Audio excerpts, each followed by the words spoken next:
Sekjen PDI Perjuangan Hasto Kristianto tercatat sudah 2 kali melontarkan pantun di depan 2 orang yang berbeda. Pantun pertama ini dilontarkan Hasto terhadap Ridwan Kamil saat menghadiri groundbreaking Monumen Plaza Bung Karno di Bandung pada Juni lalu.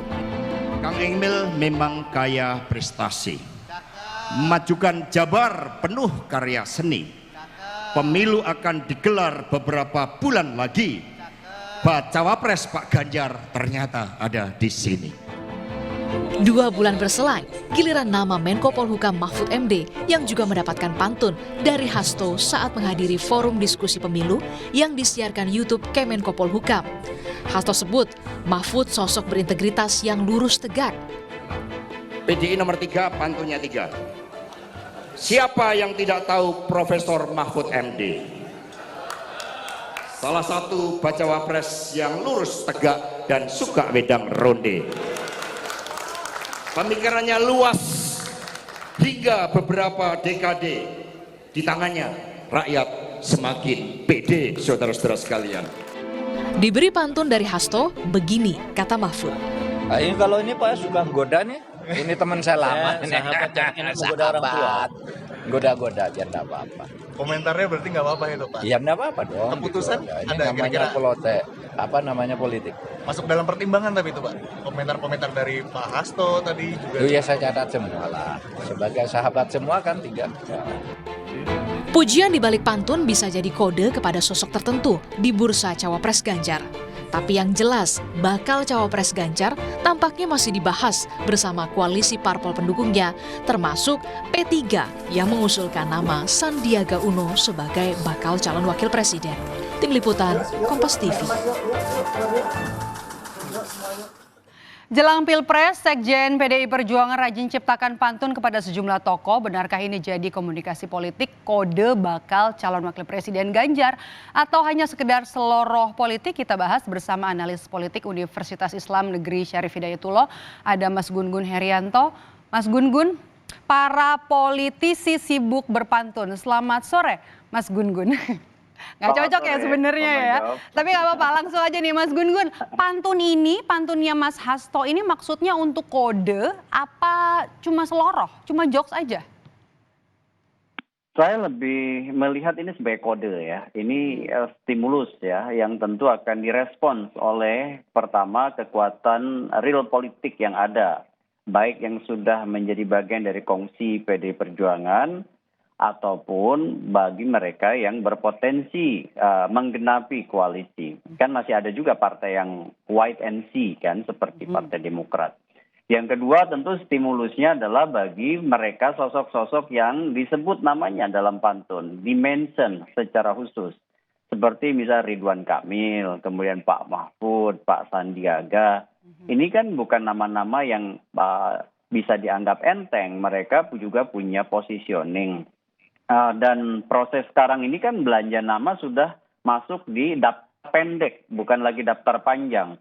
Jadi tidak ada satu pernyataan, apalagi sekelas sekjen, yang tanpa intensi untuk memengaruhi lingkungan politik, meskipun dikemas dengan pantun, dikemas dengan... Mas Gun-Gun, tapi pantunnya cuma buat 3 nama doang nih. Apa maksudnya? Apa ini sinyal cuma ada 3 nama yang masuk dalam bursa capres dari Ganjar?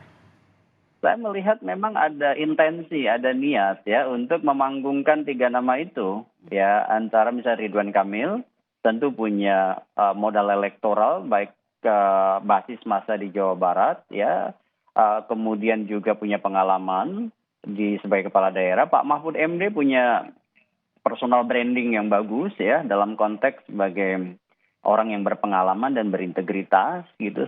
Pak Sandiaga Uno itu juga pernah berkompetisi dalam skala nasional sebagai cawapres di 2019 dan sekarang ruang publisitas politiknya juga ada dan berpartai juga di P3.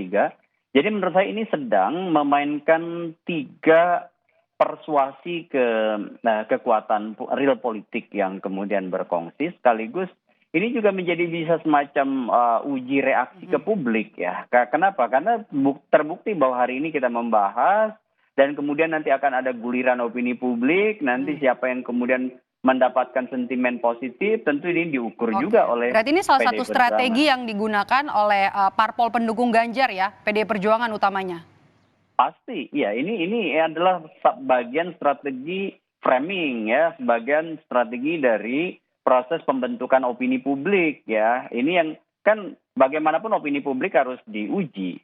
Uji itu apa lewat reaksi. Reaksi yang kemudian terlihat di mana? Tentu di media massa dan media sosial, dan nanti gulirannya itu tentu akan dibaca. Bandulnya menguatkan atau justru komentar-komentarnya misalnya datar atau justru tidak kemudian menjadi insentif elektoral. Tentu ya bacaan-bacaan faktor-faktor lain juga ada yang tentu sifatnya dibaca oleh elit jauh-jauh hari. Misalnya soal chemistry, soal cost of entry atau biaya masuk gelanggang pertarungan, soal faktor-faktor lain misalnya diterima atau tidak di kekuatan partai yang akan menjadi mitra koalisi, ya itu pasti sudah dipertimbangkan. Apa keuntungannya untuk parpol pendukung dengan pantun-pantun ini? Apakah ingin tes ombak elektabilitas ketiga nama ini, Mas Gun-Gun? Kalau pantun ini kan hanya semacam stimulan yang sifatnya mudah, karena apa? Ini kan pasti dengan easy listening ya, gampang didengar, dan itu kemudian bisa memantik yang disebut dengan mungkin respon publik dengan cepat. Saya kemudian intinya sebenarnya lagi 3 nama ini kan mau disebut dengan cara istilah komunikasi itu namanya CPM, Communication of Privacy Management. Ini 3 nama udah mulai dibuka, tapi dengan cara pengamanan dibukanya itu dengan hati-hati. Misalnya lewat pantun, gimana reaksi publiknya, bagaimana reaksi kekuatan real partai politik menanggapi itu. Dan itu pasti sebenarnya akan ada perbincangan-perbincangan di belakang panggung ya yang itu lebih pada bagaimana memadatkan menjadi kesepakatan. Oke, Mas Gun-Gun, apakah kalau menurut Mas Gun-Gun nih, apakah nanti model komunikasi seperti ini lewat pantun-pantun bakalan makin sering digunakan atau juga terus bakalan ramai sampai nanti pemilu 2024? Ya, pantun sebagai salah satu medium akan tetap menarik ya. Kenapa? Karena ini mungkin dalam konteks komunikasi bisa jadi prolog, bisa jadi stimulan, dan apakah akan makin ramai menjelang 2024? Ya bisa saja ya.